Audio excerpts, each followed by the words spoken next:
한일의 정서 갑시다. 자, 대한제국 정부는 대일본제국 정부의 행동이 쉽도록 충분히 평일을 제공한다. 군사 전략상 필요한 지점을 상황에 따라 차지해 사용할 수 있다. 러일 전쟁 하고 나서 우리나라를 군사기지로 이용하기 위해서 하야시 곤스케 공사가 고종을 겁박해서 맺은 조약이죠. 내용 3개가 있었어. 충고권과 외교권 제한, 군사기지 확충권인데 이때 어떤 섬이 대여가 된다고? 독도. 오케이, 좋아. 45번. 외국인 고문, 용빙에 관련된 협약. 이렇게 난 일본인 한 명을 재정고문. 누가 와? 이 재정고문 누구야? 메가타. 그 다음에 외국인 고문 한 명을 외교고문으로 파견할 것. 자, 미국인 스티븐스가 오죠. 더런 화이트 스티븐스. 자, 이거는 딱 봐도 45번 사료는 그럼 뭐야?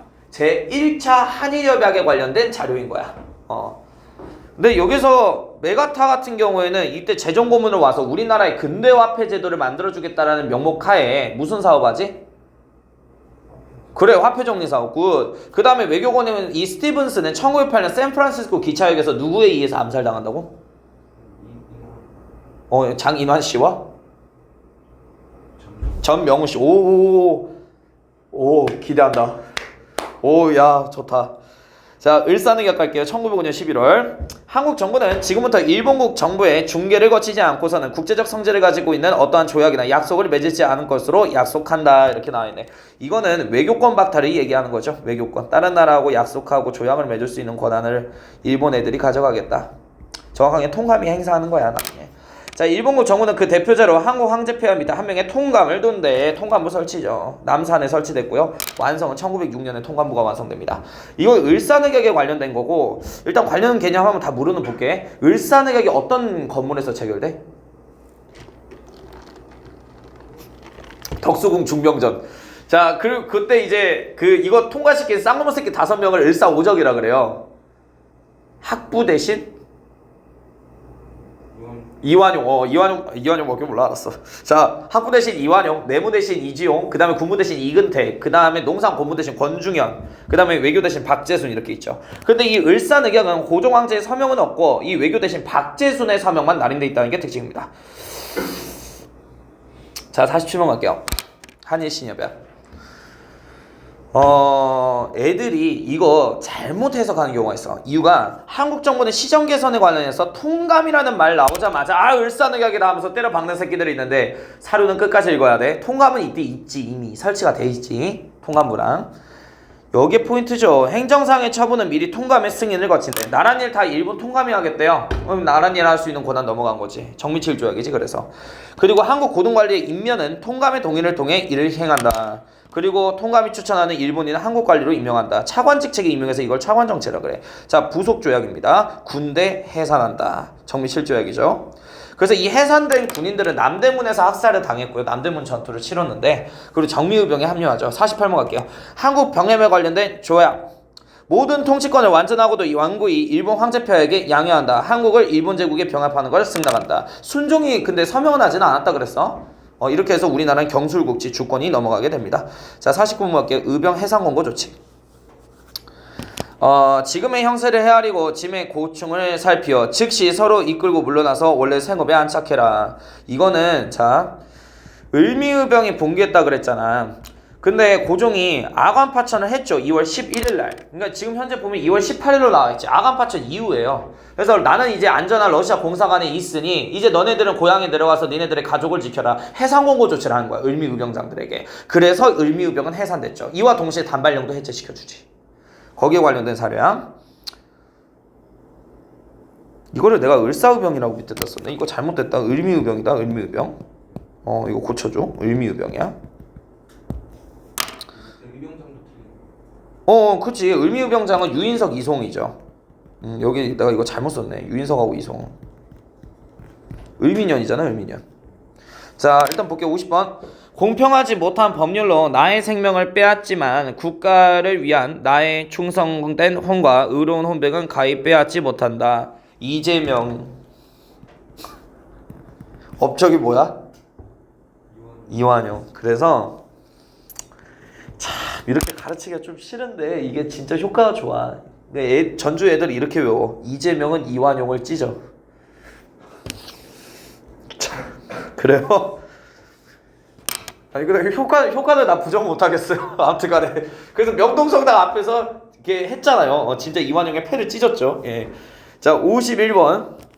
그래서 이거 나오면은 이완용 그 암살 미수 사건 관련해서 나올 수 있다. 1909년 안중근의 동양평화론. 안중근 의사는 만주 하얼빈역에서 이토 히로부미 통감을 암살을 했었죠. 그리고 리숭 감옥에 갇혀지게 되는데 이토의 동양평화론은 잘못됐다. 자기가 제대로 된 동양평화론을 저술을 하겠대요.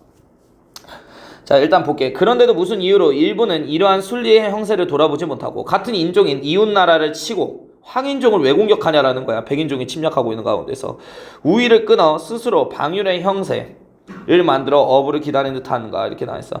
그래서 이 동양평화론의 특징은 일본의 조선 침략을 비판해요. 같은 황인종끼리 왜 싸워 지랄이냐라는 거야. 그리고 한중일 민족의 평화적인 연대를 해야만이 백인종의 침략으로부터 황인종이 살고 있는 아시아의 평화가 이룩될 수 있다라고 주장을 한 겁니다. 넘어갈게요. 요거는 요 사료들 있지. 이거 의병인데 이거 쭉 순서대로 나열. 유형. 자 유인석의 공문. 야, 안 읽어도 돼요. 유인석, 이송, 의병장 딱 봐도 을미의병이잖아. 그죠? 자 우리 국무의 원수를 생각하면 을미사변 말하는 거지. 머리털들 풀베듯이 베어버리니 이 무슨 병고란 말인가. 단발령의 원인이라는 거야. 을미의병.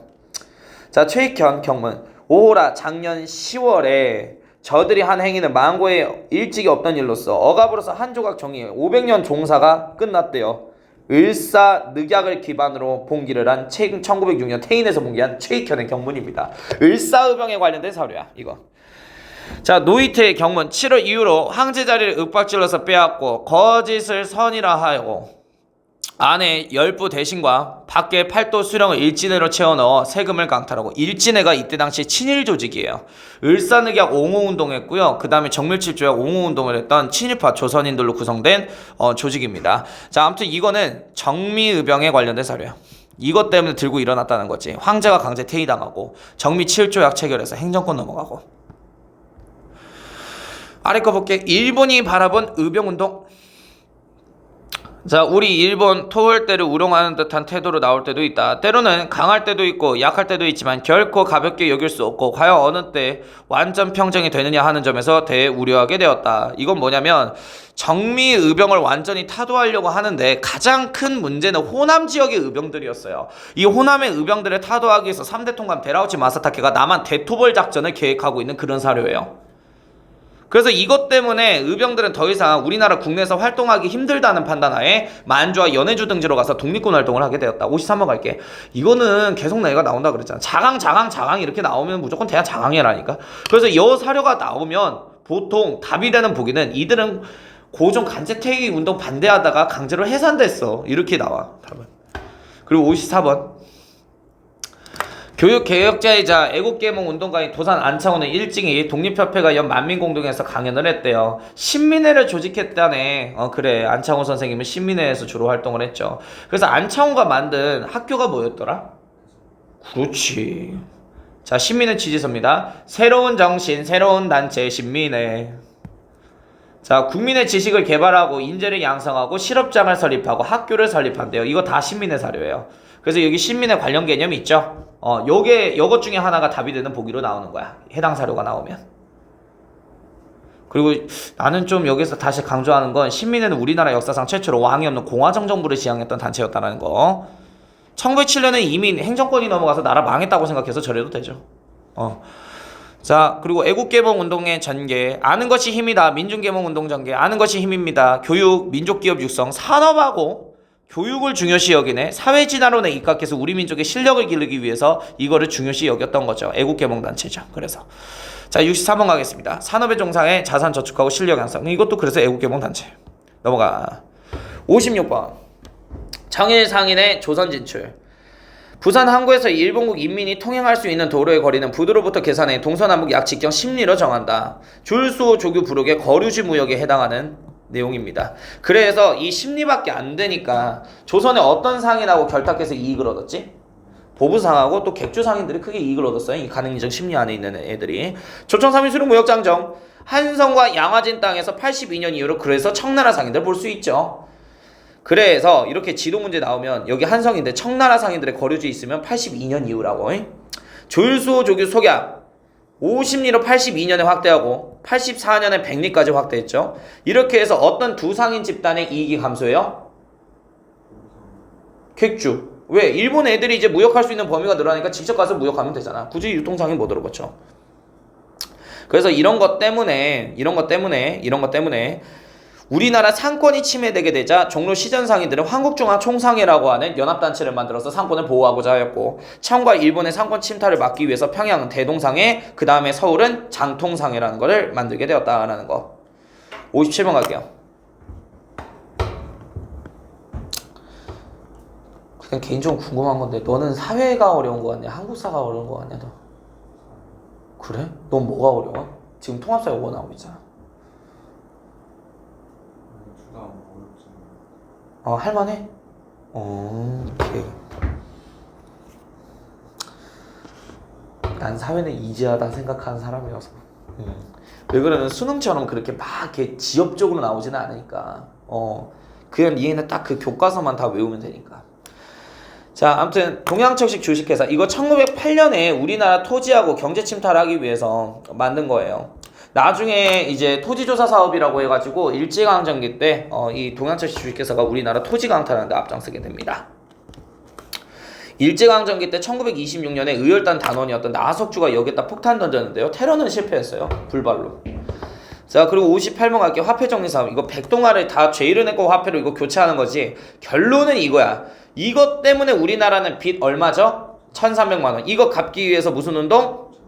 국채보상운동. 59번. 조선국에서 국내 양식이 결핍할 것을 우려해 일시적으로 쌀 수출을 금지하려고 할 때는 한 달 전에 지방관이 일본 영사에게 통지해야 된대. 반공령이죠. 그래서 반공령이 딱 두 번 있다 그랬어. 89년에 함경도 반공령. 이거 선언한 게 조병식 관찰사잖아. 그런데 결국 이행됐다 안 됐다? 안 됐다. 하루 늦은 것 때문에 이행 안 됐다. 1890년에 황해도 방령 선언됐는데 이행되지는 않았다라는 거예요. 자, 넘어갈게요. 60번. 러시아 공사 스페이에르가 부산 전용도를 전용도 조차 요구 이거 저지한 거죠? 무슨 집회를 통해? 만민공동의 집회를 통해. 내가 반민공동회는 딱 한 번이라 그랬지. 나머지는 다 만민공동의 업적이야.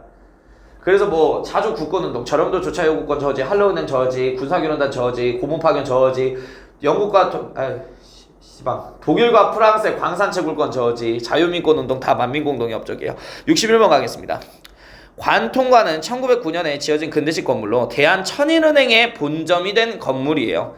그 한성은행이든 조선은행이든 대한천일은행이든 우리나라 자본을 일본 애들이 재무서, 재무감독국, 동양철식 주식회사 이런 거 만들어서 뺏으려고 할 때 우리나라 자본가들이 우리나라 화폐, 자본 지키려고 만든 은행들이에요.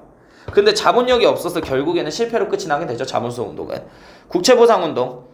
이건 너무 쉽다. 국채 1,300만 원은 대한제국의 존망이 직결된 것이다. 딱 보면 국채보상운동이죠. 국채를 갚으려고 2천만 동포가 석 달간 담배를 안이 피우고 뭐 사람들 뭐 여자들 예물 팔고 이렇게 해서 돈 모으는 건데, 자, 국채보상 기성회는 대구에서 시작된 조직이다. 전국적으로 확대됐죠. 어떤 신무사가 도와줘서? 대한매일신무사. 근데 통감부가 횡령 조직이라고 이간질 해갖고 결국 실패로 끝이 나게 돼요. 그래서 양기탁, 대한매일신부의 사장이었던 양기탁과 이 핵심 인물들은 다 횡령죄로 수감이 됐고, 여기다 별표. 세계 유네스코 기록문화유산에 2017년에 등재가 된 기록이 있습니다. 국채보상운동에 관련된 기록. 63번 갈게요. 정시에 출발하고 도착하는 철도의 특성상 표준시에 대한 필요성이 생겼대요. 자, 근대적 시간 개념이 등장했다. 옛날에는 뭐 묘시오, 그 다음에 뭐야 또 축시오 막 이렇게 했잖아. 근데 이제 시, 분초 이런 것들이 이제 우리나라 민족 안에 들어오기 시작했다는 거야. 기차의 영향에 따라. 기차 칙칙폭폭 외우셔야겠죠? 경인선 부설권은 아간파천 직후에 미국이 1896년에 가져갑니다. 왕궁은 1899년에 완공됐고요. 경부선 같은 경우는 1898년에 일본이 부설권 따고 1905년에 완성했습니다. 일본이 왜 경부선을 부설하려고 하죠? 러일전쟁 군수물자 수송. 이것도 은근히 잘 나와. 경의선 프랑스가 1896년 4월 달에 부설권 샀는데 1903년에 일본에게 매각을 해가지고 일본이 1906년에 완성해요. 교육입구조서. 여기서 강조하는 거 내가 계속 얘기하잖아. 지덕체 중심교육 이런 거 나오면은 근대교육 방침서 교육입국조서야. 이거 몇 차 가보기역대 반포된 거죠? 오, 아주 좋아요. 우리 배설이네요. 대한매일신보 영국인 사장님 배설.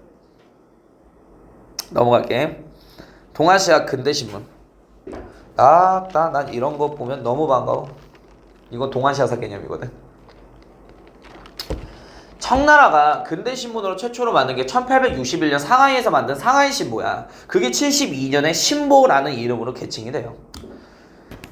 그리고 일본은 그 요코하마 마이니치 신문이라고 해서 1870년대 최초의 일간지 신문인데요. 일단 그걸 미리 발행하고 있었어요. 그래서 이 신문을 보고 와 도사 시찰했더니 와 대박 민중들이 국가가 하는 일을 다 하네. 우리도 신문 만들자 해서 만든 게 방문국인 거야. 근데 다 검열받았어. 왜? 메이지 정부는 천황 중심의 정부예요. 근데 천황을 비판한 기사가 올라오면 안 되잖아 신문에. 그래서 이제 검열 싹 다 했고요. 청나라도 마찬가지였습니다. 자, 진보의 조건. 진보. 나라가 진보되어 가는지 안 가는지 첫째 보이는 것은 그 나라 사람들이 자기의 백성된 권리를 찾으려고 하는 것이다. 민권이죠, 민권. 자주 독립하려면 민권부터 성장해야 돼. 역시 독립협회입니다. 민권. 박성출의 연설. 이 사람은 바로 대한에서 가장 천한 사람이래. 왜? 신문이 백정이니까. 그러나 임금께 충성하고 나라를 사랑하는 애국 마음은 대충 알고 있습니다. 관리와 백성이 힘을 합해 우리 대왕제의 훌륭한 덕에 보답하고 국군이 영원토록 무궁하게 합시다. 자, 황제권 공고위원은 일본식 입헌군 조정 수립하고자 관민공동회에서 연설했던 거죠. 관민공동회. 여권통문입니다. 먼저 문명 개화한 나라를 보면 남녀가 같은 사람이라 여자도 학교 만들어주세요. 이거 여권통문 기사 어디에 수록돼 있어? 황성신문에 수록돼 있다는 게 제일 포인트인 거야. 황성신문에서 우리가 기억해야 될 기사 딱 2개 있었어. 찬양회가 만든 여권통문. 여자도 직업을 가질 수 있는 권리, 교육을 받을 수 있는 권리, 그 다음에 정치에 참여할 수 있는 권리를 보장해주세요. 시일야 방송되고 있죠. 장지연에. 마게스터. 이거 외울래? 보국여관이라고 그러는데 이거 두음법칙 적용 안 해서 보국여관이라고 적혀져 있네. 이게 우리나라 최초의 여성 병원이에요. 보국여관. 마게스터. 그 다음에 금수회의록이라고 해가지고 우리나라의 그 잘못된 부분들을 짐승에 빗대서 설명하는 그런 문학작품이에요. 이런 거를 뭐라 그러냐면 신소설이라고 써있네.